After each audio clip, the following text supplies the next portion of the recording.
আমার বউ আমার সাথে খুব খারাপ ব্যবহার করে, তুই তুকারি করে, বাসায় চিল্লাচিল্লি করে, এতে আমার খুব কষ্ট হয়।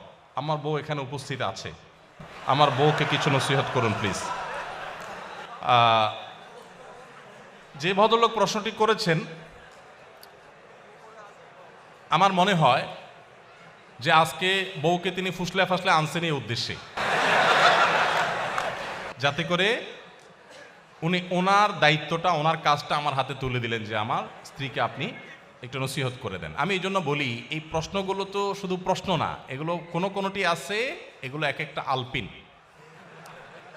অর্থাৎ আপনার কাউকে একটা খোঁচা দেওয়া দরকার, আপনি দিতে পারতেছেন না, আলপিনটা আমার হাতে দিয়ে বলেন আপনি একটু দেন, ব্যাপারটা সেরকম হয়ে গেছে। যাই হোক, প্রথম কথা হলো যে আমরা সবাই অন্যকে উপদেশ দিতে খুব পছন্দ করি, নিজে উপদেশ নিতে চাই না। আমার কাছে যখন প্রশ্ন আসে যে হুজুর আজকে একটু বলে যাবেন যে একজন স্ত্রীর প্রতি স্বামীর কি কি কর্তব্য আছে, তখন আমার বুঝতে বাকি থাকে না এটা কোনো মহিলার প্রশ্ন। তিনি তার স্বামী আজকে এখানে আছে, তাকে সাইজ করতে চান, এই জন্য তিনি এই প্রশ্নটি ছুড়ে দিয়েছেন। আমরা প্রত্যেকটা মানুষ আমরা আরেকজনের হাদিসটা খোঁজাখুঁজি করি, আমি নিজের হাদিসটা আমি খুঁজি না। আজকে যদি একজন মানুষ বলতেন যে একজন আদর্শ স্বামীর কি কি গুণ থাকা উচিত, আমি একজন পুরুষ মানুষ, আমার এটা জানা দরকার, আমি আমার স্ত্রীর কোনো হক নষ্ট করছি না তো, এটা হতো সবচাইতে অ্যাপ্রিসিয়েট করার মতো প্রশ্ন। ঠিক একইভাবে কোনো স্ত্রী যদি জানতে চাইতেন যে আমি কিভাবে একজন আদর্শ মুসলিম স্ত্রী হতে পারি, সেই গুণগুলো কি কি আছে যেগুলো আমাকে অর্জন করতে হবে, আপনি একটু বলে দেন, তাহলে সেটা হতো আদর্শ প্রশ্ন। নিজের পরিবারে কেউ ভুল পথে থাকলে প্রশ্নের মাধ্যমে তার সংশোধন কামনা করাটাকে আমি দোষের বলে মনে করছি না, কিন্তু এই প্রবণতা থাকা যে সব সময় আরেকজনকে সোজা করবো বাট আমি পুরোই বাঁকা থাকবো, এটা কখনো বুদ্ধিমান মানুষের কাজ হতে পারে না। তো যাই হোক, কোনো নারী, কোনো স্ত্রী তার স্বামীকে যদি তুই তোকারি সত্যিই করেন, এটা খুবই জঘন্য এবং অত্যন্ত ভয়াবহ একটা ব্যাপার, অত্যন্ত ভয়াবহ একটা ব্যাপার। এবং একসাথে থাকতে গেলে কিছুটা বাদানুবাদ, কিছুটা উচ্চবাচ্য হবেই, কিন্তু তাই বলে তুই তোকারি পর্যায়ে চলে যাওয়া, চিল্লাচিল্লি পর্যায়ে চলে যাওয়া, হাতাহাতির পর্যায়ে চলে যাওয়া, এটা খুবই ডেঞ্জারাস, খুবই ভয়াবহ। দেখুন, একজন স্ত্রী সামলানো কঠিন না একাধিক স্ত্রী সামলানো কঠিন? একাধিকটা কঠিন না? প্রিয়নবী সাল্লাল্লাহু আলাইহি সাল্লামের স্ত্রী কতজন ছিলেন? এতজন স্ত্রী থাকার পরও আল্লাহ নবী সাল্লাল্লাহু আলাইহি সাল্লাম জীবনে একবারের মতো তার কোনো স্ত্রীদের সামনে চিল্লাচিল্লি করেছেন, গায়ে হাত দেওয়া তো পরের বিষয়, কখনো চিল্লাচিল্লি করেছেন নাউজুবিল্লাহ, এরকম একটি কথা কোনো জাল হাদিস দ্বারাও পাওয়া যায় না। তার মানে কি তাদের মধ্যে কিছু হয় নাই? বহু কিছু হয়েছে, এমন এমন জিনিস হয়েছে আমরা মনে করি যে কিছুই হয় নাই, বহু কিছু হয়েছে। হ্যাঁ, বহু কিছু বলতে আমরা যেগুলো মনে করি এরকম না, মানুষ হিসাবে তাদের মধ্যে অনেক কিছু হয়েছে। এক স্ত্রীর ঘর থেকে মধু খেয়ে এসছেন, হাফসা রাদিয়াল্লাহু তাআলা আনহা, আয়েশা রাদিয়াল্লাহু তাআলা আনহা দুজন সলা পরামর্শ করলেন যে ওনার বাসায় যায় মধু খাইলো, সতীন হিসাবে একটা ঈর্ষা থাকে, তো আমরা ওনাকে আসলেই বলবো যে আপনার মুখ থেকে মাগাফিরের ফলের গন্ধ আসতেছে। ঠিক ওই প্ল্যান অনুযায়ী রাসূল আকরাম সাল্লাল্লাহু আলাইহি ওয়াসাল্লাম আসার পর বলতেছে, আপনি কি মাগাফির খাইছেন? মাগাফির গন্ধ আসতেছে কেন মুখ থেকে? রাসূল সাল্লাল্লাহু আলাইহি ওয়াসাল্লাম বলেন, না তো, মাগাফির তো খাই নাই, এটা খুব দুর্গন্ধ জাতীয় ফল, এটা তো খাই নাই। উনি আবার মুখে দুর্গন্ধটাকে খুব অপছন্দ করতেন, জিবরিল আসতো তার কাছে সবসময়।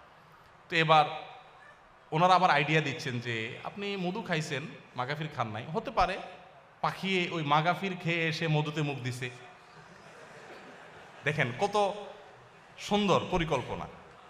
তো নবী সাল্লাল্লাহু আলাইহি সাল্লাম দেখলেন যে স্ত্রীরা নাখোশ হয়ে গেছে, বলেন যে ঠিক আছে, তাহলে আজ থেকে আমি আর মধু কোনোদিনই খাবো না। আল্লাহ তাআলা অবশ্য পরে আয়াত নাজিল করে সব ফাঁস করে দিয়েছেন। এগুলো আমরা জানলাম কিভাবে? আল্লাহ তাআলা আয়াত নাজিল করে দিয়েছেন, দিয়ে বলে না, স্ত্রীকে খুশি করার জন্য আপনি একটা হালাল জিনিস জীবনেও খাবেন না, এই শপথ কেন করতে যাবেন? আল্লাহ তাআলা নবী সাল্লাল্লাহু আলাইহি সাল্লামকে নাসিহা করেছেন। তাহলে দাম্পত্য জীবনে নবী সাল্লাল্লাহু আলাইহি সাল্লামের স্ত্রীদের এরকম বিষয় আসলে ছিল, কিন্তু নবী সাল্লাল্লাহু আলাইহি সাল্লাম কখনো রাগ করেন নাই। তো একইভাবে আমাদের স্বামীদেরও উচিত স্ত্রীদের সাথে সুন্দর আচরণ করা, স্ত্রীদের উচিত স্বামীদের সাথে সুন্দর আচরণ করা। ভালো করে শুনে রাখেন, অনেক মহিলা আছে লম্বা লম্বা তসবিহ পড়েন, ঘন্টা ঘন্টা কোরআন তেলাওয়াত করেন, ওয়াজ একটার পর একটা ভিডিও শুনতে থাকেন, শুনতে থাকেন, শুনতে থাকেন, এমনকি রান্না করেন তখনও ভিডিও চালাই দিয়ে তারপরে শুনেন, মাগার স্বামীর সাথে দুর্ব্যবহার করেন, স্বামীর কথা শুনেন না। আছে না নাই? এখানে যদি পুরুষ বেশি, অতএব পুরুষের ঠিকের পরিমাণ বেশি হবে, এটাই স্বাভাবিক। কিন্তু শুনেন, আমি একটা কথা প্রায় বলি, আমাদের বোনদের জন্য তিতা করল্লার মতো আমল হলো স্বামীর আনুগত্য করা, স্বামীকে শ্রদ্ধা করা। তিতা করল্লা খেতে কষ্ট হলেও, করলার রস চিবায় খেতে কষ্ট হলেও অনেক দুরারোগ্য ব্যাধির উপশম হয়। ঠিক একইভাবে আপনি যদি জান্নাত পেতে চান, আপনার স্বামীর অনেক কিছু অপছন্দনীয় হলেও যতক্ষণ পর্যন্ত সে আপনাকে কোরআন হাদিস বিরোধী কিছু করতে না বলবে, ততক্ষণ পর্যন্ত তাকে মেনে চলা, শ্রদ্ধা করা, এটা আপনার কর্তব্যের অংশ। স্বামী তো পরের কথা, যে কোনো বয়সে বড় মানুষকেই তো শ্রদ্ধা করতে হয়, না হলে তো নবী সাল্লাল্লাহু আলাইহি ওয়াসাল্লামের উম্মতই থাকতে পারে না সে। আমি এরকম বহু মহিলার কথা জানি যে শুধু বোরকা পরেন না, হাত পোজা পামোজা মেনটেন করেন, তাহাজ্জুদও পড়েন, জিকির আজকার করেন, তেলাওয়াত করেন, ওয়াজ শুধু শুনেন না, ওয়াজ মানুষকে করেনও, মাগার ওনার স্বামীর প্রতি তিনি দায়িত্বশীল স্ত্রী না। কখনো এই মা নারী আল্লাহর কাছে প্রিয় বান্দী হতে পারবে না।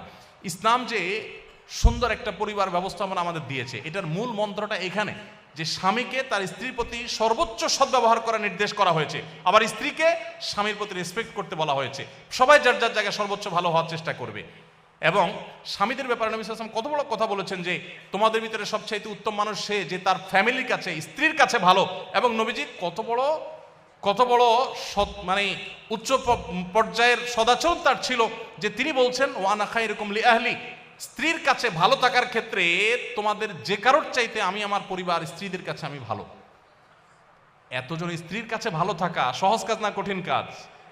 কি পরিমাণ ধৈর্যের পাহাড় হলে এটা সম্ভব? অতএব স্বামী স্ত্রী উভয়ের প্রতি দায়িত্বশীল হওয়া উচিত। বিশেষ করে মা বোনরা তথাকথিত বরবাদ হয়ে যাবে। আল্লাহকে সন্তুষ্ট করবার জন্য নিজের কাছে ভালো না লাগলেও দাঁত খিচে সবর করে হলেও নিজের স্বামীকে শ্রদ্ধা করতে শিখুন। আপনাকে ওরা উস্কানি দিবে, আর রেখে দাও, ছেড়ে যাও ওকে, কারোর উপরে তোমাকে নির্ভর হয়ে থাকতে হবে নাকি? ওরা উস্কানি দিয়ে আপনাকে বের করে দিবে। এর পরবর্তী ইতিহাসটা আর ওরা আপনাকে জানতেও আসবে না, মানুষকে জানাতেও আসবে না। এই জন্য আল্লাহর ভয় যদি থাকে, স্বামী স্ত্রী পরস্পর প্রতি শ্রদ্ধাশীল হতে হবে, এবং এটা না হলে আপনার তাকওয়া কখনো শক্তিশালী হবে না। আপনার জন্য সবচেয়ে বড় চ্যালেঞ্জগুলোর একটা হলো, মনে রাখেন, আপনার জন্য নফল নামাজ পড়া, কোরআন হাদিসের অনেক কিছু চর্চা করা আপনার জন্য এত কঠিন না, স্বামীর আনুগত্য করা তত কঠিন। নবী সাল্লাল্লাহু আলাইহি ওয়াসাল্লাম মেয়েদের জান্নাতে যাওয়ার পূর্ব শর্ত 4টা উল্লেখ করেছেন। ইজা সাল্লাতিল মারআতু খামসাহা ওয়া সামাত শাহরাহা ওয়া আতাআত যাওজাহা ওয়া হাফিজাত ফারজাহা। 5 ওয়াক্ত নামাজ যখন নারীরা ঠিকমতো পড়বে, রমজান রোজাগুলো যখন ঠিকঠাক মতো রাখবে, এবং স্বামীর আনুগত্য, কথা মেনে চলবে, এবং নিজের ইজ্জত সম্ভ্রমকে হেফাজত করবে, এই 4টা কাজ যদি ঠিকমতো করে, সোশ্যাল মিডিয়াতে অ্যাক্টিভিটিসের মাধ্যমে বেপর্দা করে না, বাইরে বেপর্দা হয়ে যায় না, অন্য মানুষদের সাথে যোগাযোগ করে না, স্বামীর অন্যায় নির্দেশ যতক্ষণ না হয় ততক্ষণ পর্যন্ত তার আনুগত্য করে চলে, এগুলো যদি হয় তাহলে সেই ব্যক্তির জন্য জান্নাত অনেক সহজ। আমাদের মা বোনদেরকে আল্লাহ তাআলা আমলটা কঠিন হলেও করার তৌফিক দান করুন।